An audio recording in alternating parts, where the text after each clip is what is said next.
Welcome back, guys, to another market day. I am your designated inquirer. My name is Axel, and today is 9/2/2020, Wednesday. It was an interesting day, and I want to do something when we look at the market today. A couple things that look kind of interesting when we look at it. Momentum is higher.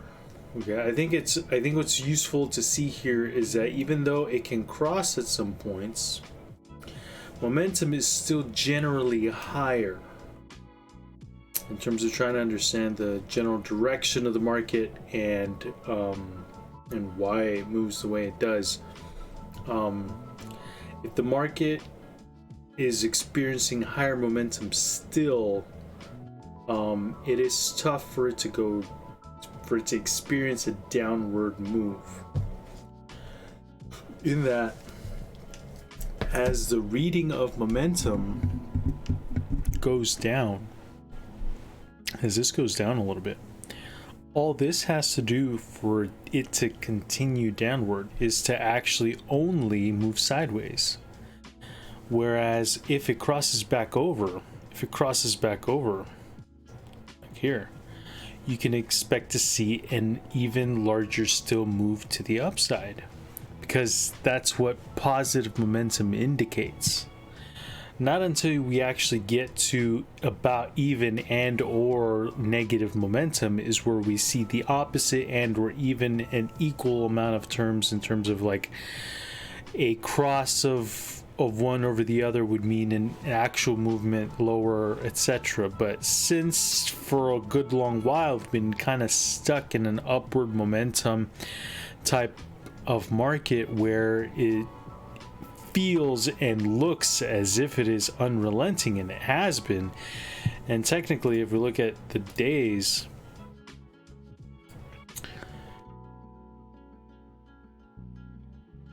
we've basically experienced this is a really long run. This is a really long run with basically zero breaks. Technically we're due for a break, but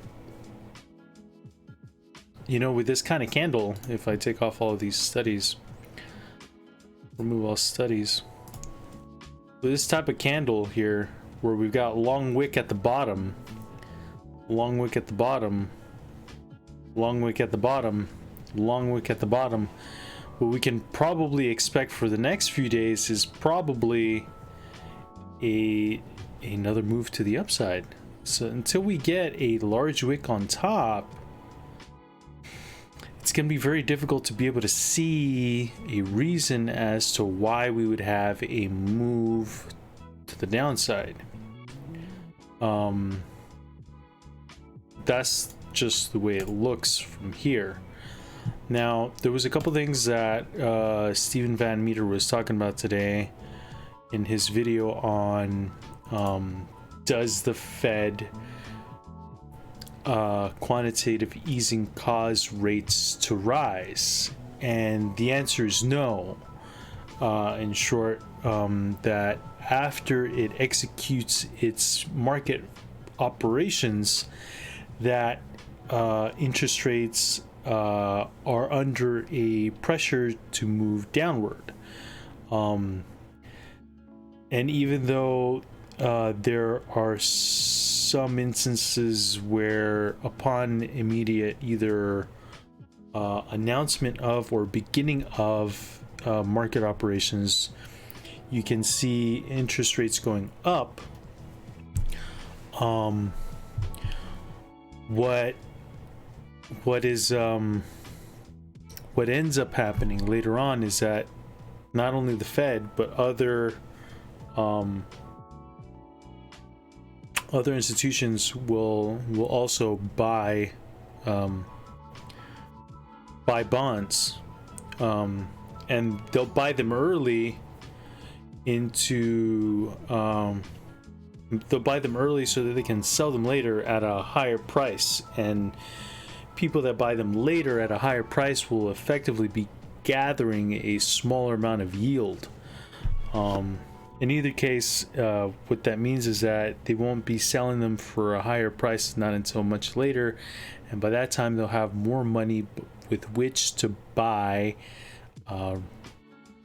cheaper equities. So this hasn't necessarily happened yet, but what it points to in terms of like now a more complete understanding of what the market is and how it functions, etc., is how bonds in general, treasuries, etc., and how the Fed, how it kind of produces more or less this overarching pressure to the system, whether or not it's pressure from above or pressure from below, in terms of what it wants to see done, right? How it goes about executing those functions largely depends on who happens to be the Fed chair, etc. The effects are largely the same. In terms of its functions are limited, but they're significant. That's why its functions are limited. And now that I'm more able to see its effects on the general market, now it's easier to see when we go to apply quick study compare with, for example, I think this is the one. Yep, this is the one. Which here is the TLT, which if you guys follow Mr. Van Metre, you know that TLT is the 20-year bond, right? And also to put on top of this, we're gonna also compare with the VIX. Because we're kind of gonna see. Can I add?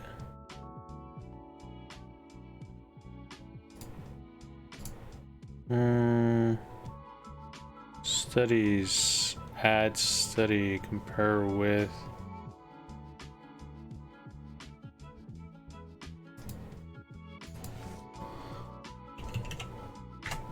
There we go. There we go.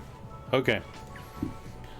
Now let's. All right. So we're gonna go ahead and take a look at what happened today.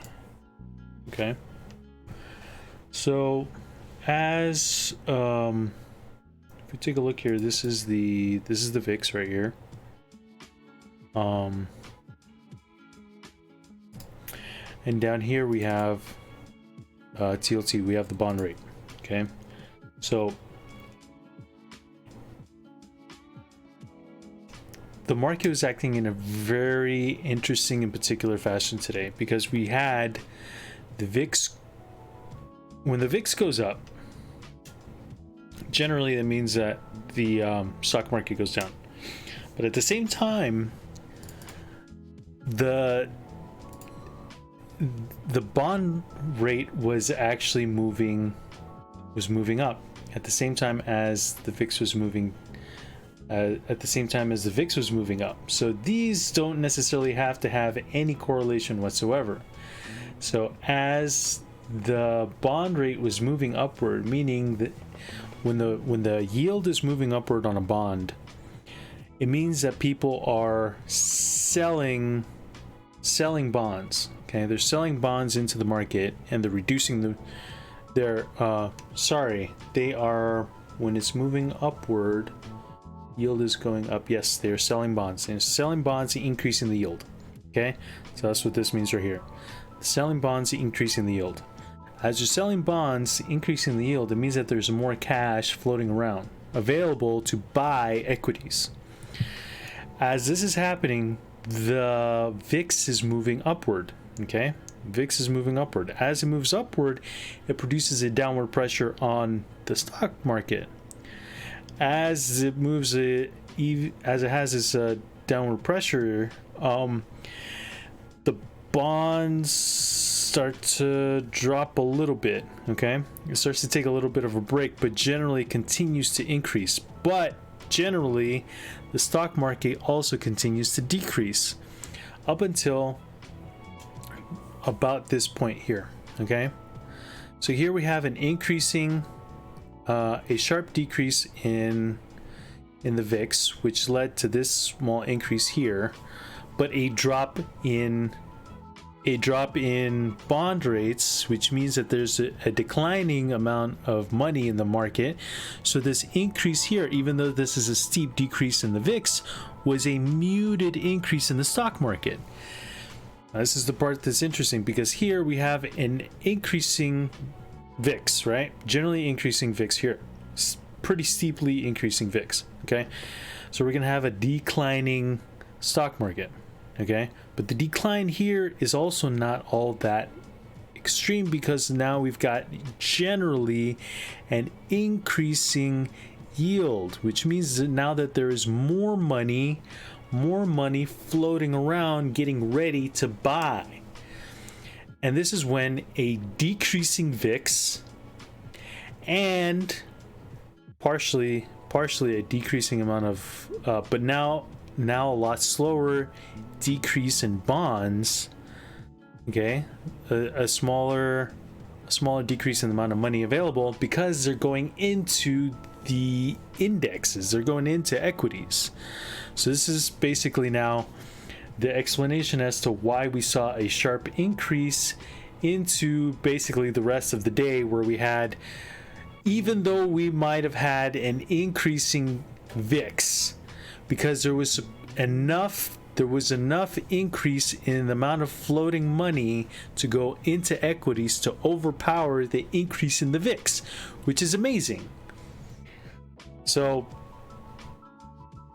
I thought that was pretty spectacular, that there could be a relationship between bond and VIX on the general market, and have one basically overpower the effects of the other. In this case, that the bond yield was overpowering the effect of the VIX. Noting though that partially why this is the case is that there isn't necessarily a causation and or an exact correlation between the VIX and the stock market.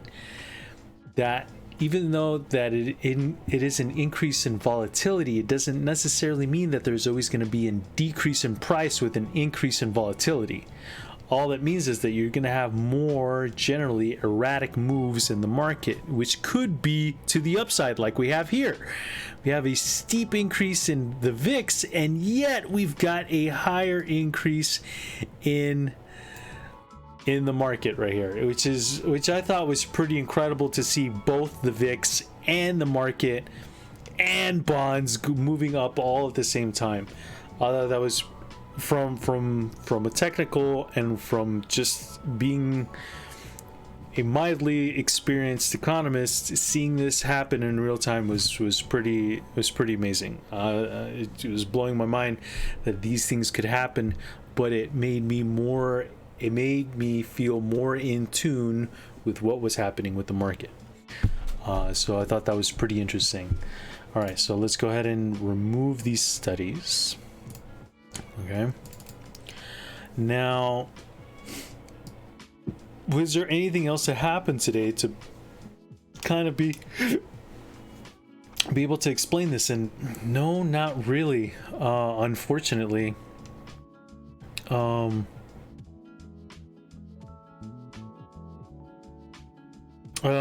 What we do see here is there's an area of high liquidity, fair amount of high liquidity down here, which was this high right there. So this is a pretty strong point of support. Okay, the point here was a pretty strong level of support, which was this previous level of resistance, now a level of support.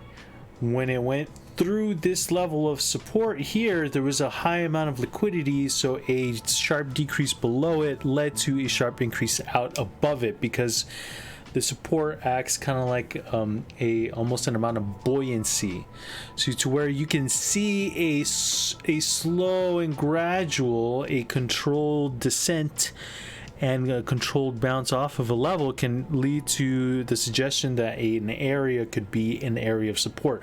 Below it, leading to an area of relative buoyancy. So if it decreases below, it doesn't necessarily mean that it's broken, that it'll fall continuously and keep going depending on momentum of the market and other external factors. But probabilistically, it could mean, like how we have here, this descent where there was some time spent here, versus here where possibly almost no time was spent at the bottom, because as soon as it was done with this candle, it moves straight back up. So past this level here, there was an area now created of liquidity where it dropped quickly and was able to recover just as quickly. Yeah, that's basically what happened today. That is the resultant explanation of what was happening basically here. So if anything, yeah, that could be a decent little takeaway of a market function and or a mechanic, depending if you see, because it can happen in an opposite fashion, where you can have a controlled rise and a descent and then a surprise or a quick ascent above that, but also an equally quick descent from that level. If we take a look at Tesla, we can probably see this in action. TSLA.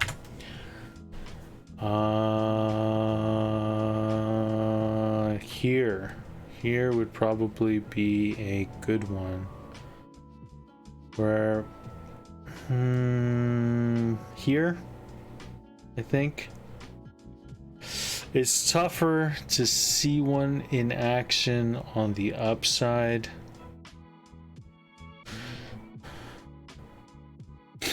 I mean, it's a lot easier to try and see this to the downside than it is to the upside.